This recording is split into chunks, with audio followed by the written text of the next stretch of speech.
Do you remember all those promises from the government to remove EU laws from the UK system? Well, forget about them for now because Rishi Sunak seems to be deprioritising Brexit Britain.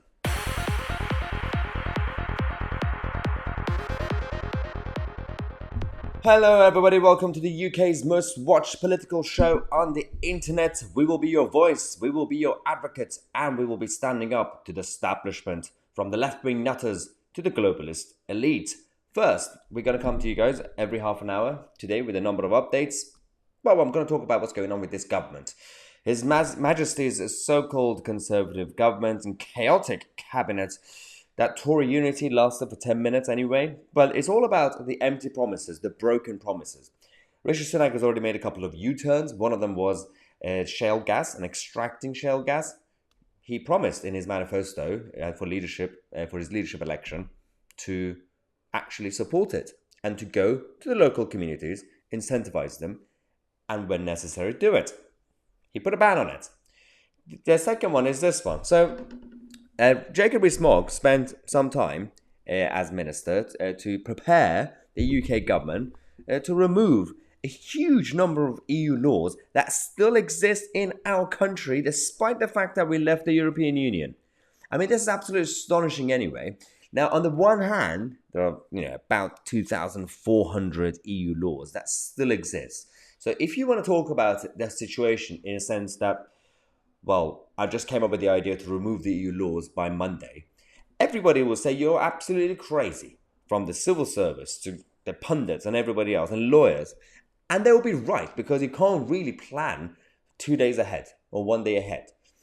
But technically, in terms of preparing for Brexit, you had since 2016, the moment we voted to leave the EU. And then, the moment you actually left the European Union, 2019, 2020, you still had some time to actually prepare it for the implementation. Took him some time until basically a year ago, until Jacob Rees-Mogg had to take the job to sort it out. And this is basically the graph that we have from the Cabinet Office themselves. So all these, the bubbles on the right, obviously the government departments on the left-hand side, there's a list version of it. You can see, for example, DEFRA, the Environment and Food Rural Affairs Department, it's got 570 EU laws. That's the biggest one that you can see. Department for Transport has 424. Treasury alone has 374. It's absolutely crazy how many EU laws still exist. Really, this is like one of the issues that wasn't really discussed properly when it comes to the mainstream media and their obsession with Brexit not working. How can you make Brexit work when you still have EU laws in the books? So that's one problem. Now, Rishi Sunak has come out to say, well, it's clearly not really a priority right now. We have other issues. We need to have a chat with Zelensky to see what he needs in Ukraine first. Now he's decided to make a U-turn on this. This is what he tweeted during his leadership election campaign. A new Brexit delivery unit, reviewing every EU law on our statute book, starting in my first 100 days. Let's keep Brexit safe. It's day 3, I guess, and it's gone. So well done, Rishi Sunak.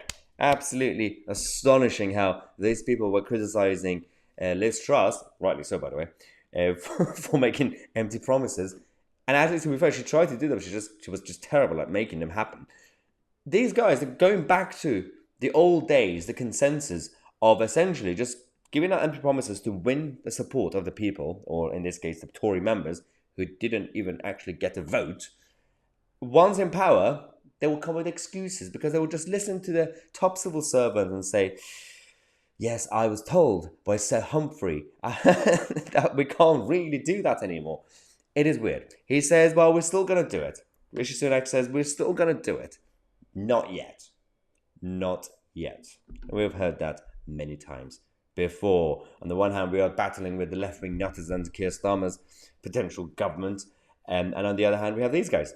So everything's going perfectly well in the UK, guys. Next video in half an hour, we're going to take a quick break. We're going to tell you guys about what's going on with the Home Office, because the Home Office are now asking us to take in illegal migrants into our homes because they're running out of hotels. Subscribe to the channel. I'm Maya TC and we are the media.